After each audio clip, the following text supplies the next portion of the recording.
enriquecerse con los comentarios de aquellos que se aplicaron para contribuir a su reinvención perpetua. El Talmud continuó siendo a lo largo de los años un proceso creativo ininterrumpido.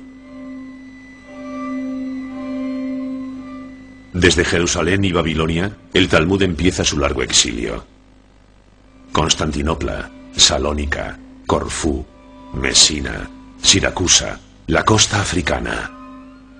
Los judíos se dispersan a lo largo de toda la costa mediterránea, desembarcan en las riberas de Italia, remontan lentamente toda la costa adriática, llegan a las costas francesas y a la península ibérica, llevando consigo su precioso libro como principal equipaje. El Talmud se convierte rápidamente en el portador de la memoria judía en toda la diáspora, y su estudio se revela como el único hogar verdadero de un pueblo sin refugio, sin un puerto base al que regresar. De hecho, el placer del estudio debía compensar las tristezas de su errante caminar, el arraigo al libro, el desarraigo a la tierra. El Talmud sirvió de compensación a falta de una tierra prometida. Así se fundó en Renania en el siglo X, entre Espira, Worms y Maguncia, el centro talmúdico más importante desde Tiberíades, Jerusalén y Babilonia. Y allí se reunieron los maestros más ilustres. Su fama fue tal que atrajeron hasta allí al que se convertiría en el más ilustre entre ellos, Rashi. Nacido en 1040 en Troyes, Francia, Rabbi Shlomo ben Isaac Charfati, conocido por Rashi, llega a Worms como joven estudiante, y allí permanecerá varios años. Rashi se iba a convertir en el más popular, pero también en el más fenomenal de los rabinos de su tiempo. Fenomenal por su saber, fenomenal por su aportación a la cultura talmúdica. Es aquí, en la yeshiva de Worms, donde lleva a cabo su formación hasta llegar a convertirse en un maestro eminente. Lo atestigua esta silla que fue la suya y que está incrustada en la piedra, como lo estarán sus enseñanzas en el edificio del Talmud, tal y como lo conocemos hoy en día. Se habla del Talmud antes de Rashi y del Talmud después de Rashi. Su importancia fue tal que aún hoy en día no podemos disociar las glosas de Rashi del texto original del Talmud. Un libro dentro del libro. Alrededor del texto de la Mishnah y de la Gemara, que ocupan el centro de cada página del Talmud, encontramos impresos los comentarios de Rashi, que se han hecho indispensables para el estudio porque clarifica un corpus que se ha convertido en algo un poco caótico por sus numerosas adiciones.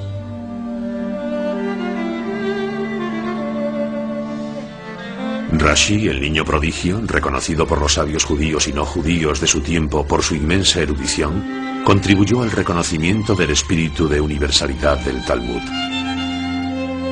Fue en Troyes, en Champagne, donde ya envejecido emprende su obra. Funda una escuela que hará historia. Sus discípulos desarrollarán el comentario talmúdico hasta tal punto que incluso hoy es necesario referirse a ellos en el estudio.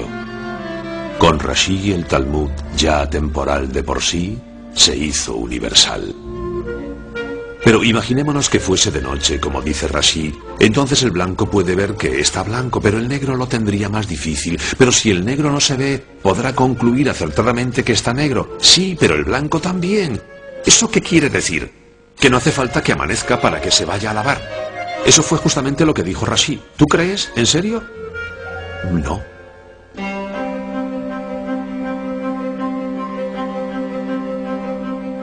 Un océano de luz.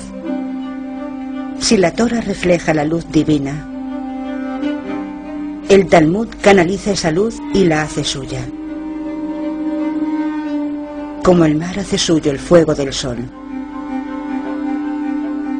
Sumergirse en el Talmud es, por tanto, controlar la fuerza del fuego divino. Pero eso no implica necesariamente escapar del fuego que devora el mundo. Durante el año 1240, Nicolas Donen, un judío francés convertido al catolicismo como dominicano, presenta una denuncia al Papa Gregorio IX por los errores y las falsificaciones que él atribuía al Talmud. Según él, este contenía blasfemias contra Cristo, la Virgen María, los ángeles y los santos de la Iglesia. Gregorio IX, que en esa época acababa de establecer las reglas de la Inquisición pontifical, estima que es su deber perseguir a los herejes. El Vaticano exige expresamente al rey de Francia, Luis IX, llamado San Luis, que ponga fin a la perfidia de los judíos suprimiendo todos los ejemplares del Talmud. San Luis ordena que se arrojen al fuego todos los manuscritos judíos. La quema del Talmud tuvo lugar en 1244 en París. Fue seguida de muchos otros años de aplicación de la legislación real. El Talmud será condenado solemnemente el 15 de mayo de 1248 como una blasfema obra del diablo. La represión fue tan violenta que eso puso fin al talmudismo francés. Y así el Talmud retoma su vagar, llegando esta vez hasta España. Desde el siglo IX, fecha del declive de Babilonia, España es musulmana. Sin embargo, no hay ni una sola de sus grandes ciudades que no aloje a algún talmudista eminente. Córdoba, Toledo, Sevilla, Barcelona, Granada. Los judíos residían allí en una tranquilidad perfecta, estudiando el Talmud y prosperando en la vida. Como atestigua la Catedral de Córdoba, construida en el corazón de la antigua mezquita, la Andalucía de esta época sigue erigiéndose como un símbolo de la concordia entre las comunidades. En esos tiempos musulmanes, cristianos y judíos convivían sin problemas. A la sombra de la mezquita, a la sombra de la iglesia, en los callejones de la judería, en el centro de la comunidad talmúdica, aparece una nueva luz.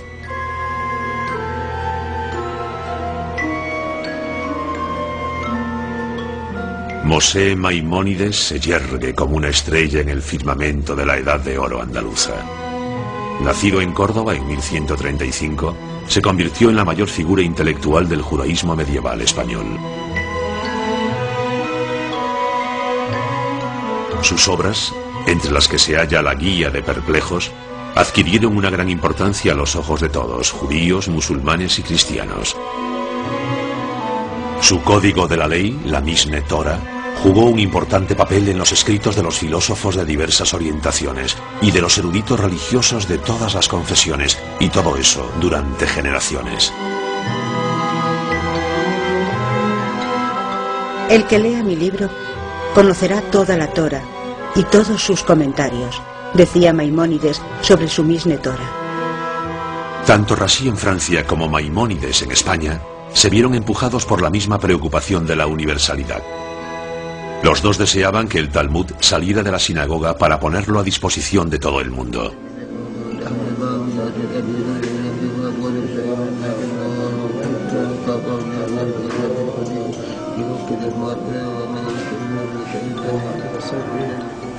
Pero así como Rashi se preocupaba de la clarificación del método, Maimónides deja eso a un lado y solo le da importancia a las conclusiones de los ancianos maestros para conseguir una Torah práctica.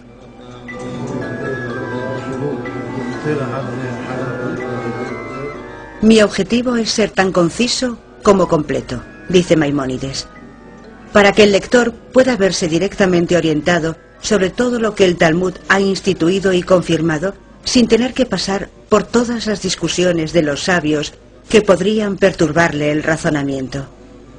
Todo esto para que no tenga necesidad de otro libro que no sea el mío. Astrónomo, matemático, botánico, médico de Saladino, Maimónides pasa su vida aconsejando tanto a los grandes de su tiempo como a los más humildes. Gracias a su talento consigue revelar a los ojos del mundo hasta qué punto la ciencia talmúdica podía ser universal. Sus restos reposan en Tiberíades, justo donde nació el Talmud. Maimónides se reunió así con sus ilustres ancestros. No fue hasta comienzos del siglo XIII cuando los cristianos unieron sus fuerzas para recuperar España de manos musulmanas. Hablamos de la Reconquista.